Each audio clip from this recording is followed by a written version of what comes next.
অষ্টম শ্ৰেণীৰ মৰমৰ ছাত্ৰ ছাত্ৰীসকল তোমালোক আটাইলৈ প্ৰীতি আৰু শুভেচ্ছা জনাইছো। আজি তোমালোকৰ অনুশীলনী ৬.২ প্ৰশ্ন উত্তৰসমূহ কৰিবৰ কাৰণে এই ভিডিঅ'টো প্ৰস্তুত কৰিছো। এই ভিডিঅ'টোত আমি কেইটামান সংখ্যাৰ বৰ্গ উলিওৱা, তাৰ লগতে পাইথাগোৰীয় ত্ৰিতয় কি বা পাইথাগোৰীয় ত্ৰিতয় কেনেদৰে উলিয়াব লাগে সেই বিষয়ে শিকিম। আহচোন আমি সময় নষ্ট নকৰি ভিডিঅ'টো আৰম্ভ কৰো। প্ৰথম প্ৰশ্নটোত আমাক কৈছে 35, 55 আৰু 95ৰ বৰ্গ উলিওৱা। এতিয়া বৰ্গ মানে তোমালোকে জানা একে নিচিনা সংখ্যা দুটা পূৰণ, অৰ্থাৎ 35ৰ বৰ্গ হৈছে 35 ইনটু 35। এতিয়া এই 35 দুটাক কেনেদৰে সহজতে পূৰণ কৰিব পাৰি সেই বিষয়ে তোমালোকক ক'ব বিচাৰিছো। তোমালোকে চোৱাচোন 35 ইনটু 35। যেতিয়া এনেকুৱা দুটা সংখ্যা পূৰণ কৰিবলৈ দিয়া হয়, যদি এই সংখ্যা দুটাৰ এককৰ অংক দুটা যোগ কৰিলে 10 হয় আৰু দশকৰ অংককেইটা একেই হয়, তেতিয়াহ'লে এনেধৰণে পূৰণ কৰিব পাৰি 5 5 গুণ 25 আৰু ইয়াত 1 এটা প্লাছ কৰি ধৰিবা, অৰ্থাৎ এইটো হ'ব 4 4 আৰু 3 এই দুটা পূৰণ কৰিলে হ'ব 12। সেয়া আমি গম পালো 35ৰ বৰ্গ হ'ব 1225। সেয়া আমি ইয়াত লিখিম 35ৰ বৰ্গ সমান 35 স্কুৱেৰ সমান 1225।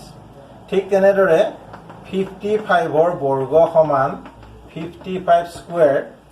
এতিয়া 55 হলে আমি ইয়াতেই কৰিছো, এইটো 55 হলে কি হ'ব, এইটোতো 25 হ'ব আৰু এইটো 6 ধৰিব লাগিব, 6 5 গুণ 30 অৰ্থাৎ 3025 হ'ব।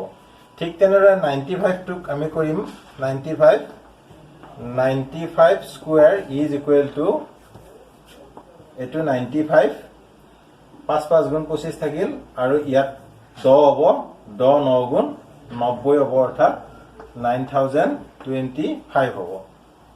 বুজি পালা তোমালোকে কেনেদৰে এইটো কৰে।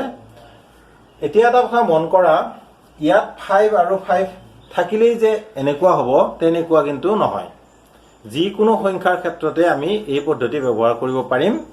কেৱল এককৰ ঘৰৰ অংক দুটা যোগ কৰিলে 10 হ'ব লাগিব। যেনে ধৰি লৈছো আমি 37 আৰু 33, এই দুটা যোগ কৰিলে 10 হ'ব লাগিব আৰু এই দুইটা একে হ'ব লাগিব। এই ক্ষেত্ৰতো সেই নিয়মটো খাটিব, 7 3 গুণ 21 4 3 গুণ 12। আৰু এটা লৈছো উদাহৰণস্বৰূপে 82 আৰু 88, এইটোক যদি আমি পূৰণ কৰো একেই নিয়ম খাটিব, 8 2 গুণ 16 আৰু ইয়াত 9 হ'ব, 9 8 গুণ 72। এইটো তোমালোকে পাবা। এই ক্ষেত্ৰত কিন্তু এটা ব্যতিক্ৰম আছে, সেইটো তোমালোকে চাই লোৱা। যেতিয়া 9 1 10 হয়, অৰ্থাৎ 10 আমি বেলেগ বেলেগ ধৰণে পাওঁ, 2 8 10 পাওঁ, 7 3 10 পাওঁ, 6 4 10 পাওঁ। সেইবিলাকৰ ক্ষেত্ৰত যিটো অলপ আগতে মই শিকালো সেই নিয়মটোৱে খাটিব। কিন্তু 9 1 যদি 10 হয় তেতিয়া কিন্তু অকমান বেলেগ হ'ব। কেনেকুৱা হ'ব, 9 1 9 লিখিলা, ইয়াত এটা শূন্য দিবা আৰু ইয়াত সেই একেই হ'ব 10 9 গুণ 90, অৰ্থাৎ 9 1 10 হলে 0 9 লিখিব লাগিব। তোমালোকে চাগৈ খুব সুন্দৰকৈ বুজি পালা আৰু ভালো লাগিল এই নতুন নিয়মটো জানিব পাৰি। এতিয়া আমি 2 নম্বৰ প্ৰশ্নটোলৈ আহিছো। ইয়াত আমি দেখিছো এটা নতুন শব্দ, সেইটো হৈছে পাইথাগোৰীয় ত্ৰিতয়। তোমালোকে নিশ্চয় গণিতজ্ঞ পাইথাগোৰাছৰ নাম শুনিছা। তেখেতে সমকোণী ত্ৰিভুজ সম্পৰ্কীয় এটা বিশেষ ধৰণৰ সূত্ৰ আমাক আগবঢ়াইছিল, সেইটোকে আমি পাইথাগোৰাছৰ সূত্ৰ বুলিও জানো। তেওঁ কৈছিল সমকোণী ত্ৰিভুজৰ অতিভুজৰ বৰ্গ আন দুটা বাহুৰ বৰ্গৰ যোগফলৰ সমান। অৰ্থাৎ এইটো যদি এটা সমকোণী ত্ৰিভুজ হয় আৰু ইয়াৰ এই বাহুটোক এ আৰু এই বাহুটোক বি আৰু এই বাহুটোক যদি আমি চি বুলি কওঁ, তেখেতে কৈছিল a square plus B square is equal to C square হ'ব। এতিয়া সেই সূত্ৰৰ পৰাই আমি এটা পাইথাগোৰীয় ত্ৰিতয় উলিয়াব পাৰোঁ। অৰ্থাৎ পাইথাগোৰীয় ত্ৰিতয়টো কেনেকুৱা? যদি দুটা সংখ্যাৰ বৰ্গৰ যোগফল আন এটা সংখ্যাৰ বৰ্গৰ সমান হয় তেতিয়াহ'লে সেই সংখ্যা তিনিটাক পাইথাগোৰীয় ত্ৰিতয় বোলে। যেনে এতিয়া আমি ধৰি ল'ম a ইজুগেল টু 3, আকৌ b ইজুগেল টু 4 আৰু c ইজুগেল টু 5। তেতিয়াহ'লে আমি কি সংখ্যা পাম চোৱা? এইটো হ'ব 3 স্কুৱেৰ প্লাছ এইটো 4 স্কুৱেৰ আৰু ইজ ইকুৱেল টু এইটো হ'ব 5 স্কুৱেৰ। অৰ্থাৎ এইটো হ'ব 9, এইটো 16, ইজ ইকুৱেল টু এইটো হ'ব 25। তোমালোকে এতিয়া চোৱা 9 আৰু 16 লগ কৰিলে 25 হয়। অৰ্থাৎ তেখেতে যিটো আমাক সূত্ৰ আগবঢ়াইছিল যে দুটা সংখ্যাৰ বৰ্গৰ যোগফল যদি তৃতীয় সংখ্যাৰ বৰ্গৰ সমান হয় তেতিয়াহ'লে সি এটা পাইথাগোৰীয় ত্ৰিতয় হ'ব। অৰ্থাৎ 3, 4 আৰু 5 ই এটা পাইথাগোৰীয় ত্ৰিতয়। এতিয়া আকৌ এই ক্ষেত্ৰত তোমালোকে জানিব লাগিব যিকোনো সংখ্যাই আমি ধৰিলে কিন্তু পাইথাগোৰীয় ত্ৰিতয় নহ'ব। পাইথাগোৰীয় ত্ৰিতয় উলিয়াবৰ কাৰণে আমি এটা সূত্ৰ এতিয়া জানিম। সেই সূত্ৰটো হ'ল যিকোনো স্বাভাৱিক সংখ্যা ধৰি ল'লো p যদি 1তকৈ ডাঙৰ হয় তেতিয়াহ'লে 2p whole square plus p square minus 1 whole square is equal to p square plus 1 whole square এটা পাইথাগোৰীয় ত্ৰিতয় হ'ব। ইয়াত আমি এই যে p আছে এই p ৰ মানবিলাক বেলেগ বেলেগ ধৰিব লাগিব। এতিয়া আমি এটা পাইথাগোৰীয় ত্ৰিতয় উলিয়াম। এই সূত্ৰটোৰ সহায়ত কি কৰিম? ধৰি ল'লো আমি p ইজুগেল টু 3, p ইজুগেল টু 3 ধৰিলে টুৱাইচ p ইজুগেল টু কিমান হ'ব? 2 ইনটু 3 সমান 6। ঠিক তেনেদৰে p square minus 1 is equal two হ'ব 3 স্কুৱেৰ মাইনাছ 1, 3 3 গুণ 9 বিয়োগ 1 সমান 8। আকৌ p স্কুৱেৰ প্লাছ 1 সমান 3 স্কুৱেৰ প্লাছ 1 সমান 9 প্লাছ 1 ইজ ইকুৱেল টু 10। গতিকে আমি কি পালো? 6, 8 আৰু 10 পালো। 6, 8 আৰু 10। এতিয়া এই 6, 8 আৰু 10 এই তিনিটা সংখ্যা পাইথাগোৰীয় ত্ৰিতয় হ'ব। তোমালোকে যদি এতিয়া অলপ আগতে আমি যিটো পৰীক্ষা কৰিছিলোঁ দুটা সংখ্যাৰ বৰ্গ আনটোৰ বৰ্গৰ সমান হয় নে নহয় তেতিয়াহ'লে সেই সূত্ৰটো ইয়াত প্ৰয়োগ কৰি চাব পাৰিবা। সেইটো আমি পৰীক্ষা কৰি চাম। কিন্তু তাৰ আগতে তোমালোকক জনাই থৈছো এনেকুৱা ধৰণে যিটো ত্ৰিতয় ওলায় সেই ত্ৰিতয়টোৰ ক্ষেত্ৰত টুৱাইচ p যিটো হয় এইটো হৈছে আটাইতকৈ সৰু মান আৰু এইটো হ'ব আটাইতকৈ ডাঙৰ মান। এইটো হ'ব লাগিব। তোমালোকে সেইটো মনত ৰাখিবা।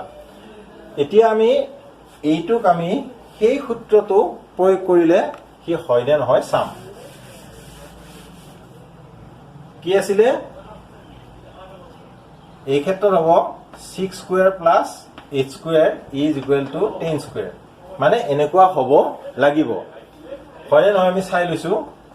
সমান 6 স্কুৱেৰ মানে 6 6 গুণ 36 আৰু 8 স্কুৱেৰ মানে 8 গুণ 64। আকৌ 10 স্কুৱেৰ মানে হৈছে 100। এতিয়া এই দুইটা যোগ কৰিলে 100 হয়নে নহয় চোৱা। 6 আছে 10 শূন্য হাতবিলাক 6 এতিয়া 9 একে 10। অৰ্থাৎ এই দুইটা যোগ কৰিলে 100ৰ সমান হয়। সেয়ে আমি গম পালো 6 square plus 8 square is equal two 10 square হয় আৰু সেইকাৰণে ই এটা পাইথাগোৰীয় ত্ৰিতয় হয়। তোমালোকে এতিয়া 3, 4, 5 এনেকুৱা কিছুমান 4, 5, 6 এনেকুৱা কিছুমান সংখ্যা ব্যৱহাৰ কৰি পাইথাগোৰীয় ত্ৰিতয় উলিয়াব পাৰিবা। এতিয়া এটা ব্যতিক্ৰম আছে। সেই ব্যতিক্ৰমটো তোমালোকক কৈছো। সেইটো তোমালোকে ভালকৈ মনত ৰাখা।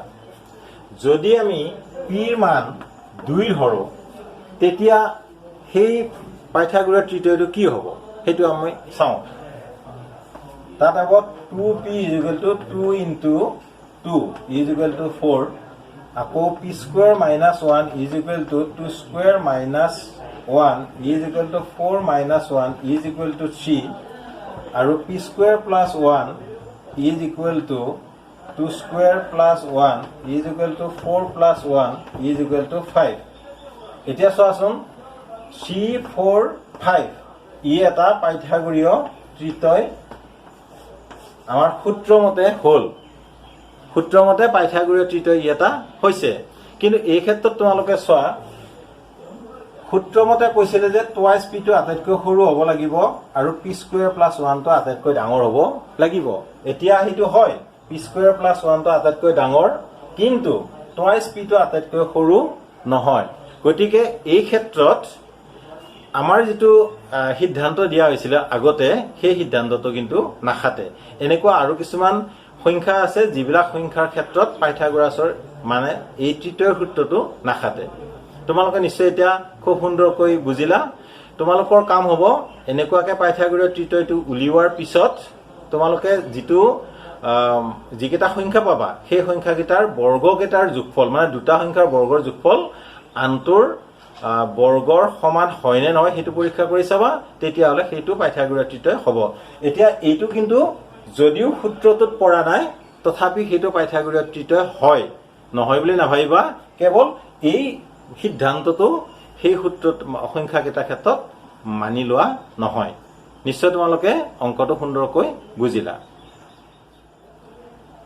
এবাৰ লৈছো 3 নম্বৰ প্ৰশ্নটো এই প্ৰশ্নটোত আমাক কৈছে যে এটা পাইথাগোৰীয় তৃতীয় নিৰ্ণয় কৰা যাৰ আটাইতকৈ সৰু পদটো 10 এতিয়া অলপ আগতে যেটো আমি সিদ্ধান্ত পালো সেই সিদ্ধান্ত মতে আটাইতকৈ সৰু পদটো হৈছে টুৱাইচ পি অৰ্থাৎ এই ক্ষেত্ৰত আমাৰ প্ৰশ্ন মতে বুলি লিখিব পাৰিম প্ৰশ্ন মতে twice P is equal two 10 বা পি ইজ ইকুৱেল টু 10/2 বা পি ইজ ইকুৱেল টু 5 হে আমি এতিয়া পি ৰ মান 5 ধৰি হে তৃতীয়টো উলিয়াব লাগিব চাও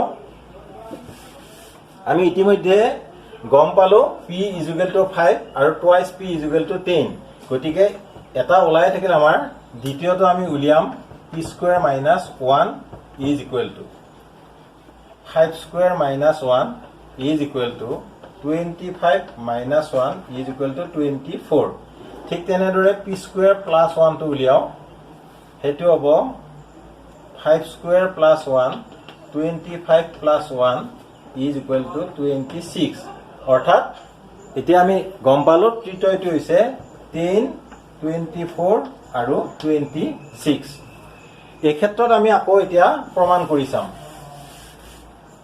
কি প্ৰমাণ কৰি চাম এই দুটাৰ বৰ্গৰ যোগফল এইটোৰ বৰ্গৰ সমান হয় নে নহয় কি হ'ব 10 square plus 24 square is equal two এইটো হ'ব 100 যোগ আৰু এইটো চোৱাচোন 24 ৰ বৰ্গ কিমান হয় 7 6 16 6 হাতে গ'ল 1 7 2 8 1 9 7 2 8 2 2 4 6 9 8 17 হাতে গ'ল 1 4 1 5 576 তাৰ লগত 100 যোগ কৰিলে 676 হ'ব এতিয়া আকৌ 26 ৰ বৰ্গটো চোৱা 26 ৰ বৰ্গ কিমান হয় 6 6 36 6 হাতে গ'ল 3 6 2 12 13 14 15 আৰু 2 6 গুণ 12 2 হাতে গ'ল 1 2 2 4 1 5 6 5 2 7 5 1 6 676 হয় অৰ্থাৎ আমি গম পালো সেই সংখ্যা তিনিটা এটা তৃতীয় হয় তোমালোকে নিশ্চয়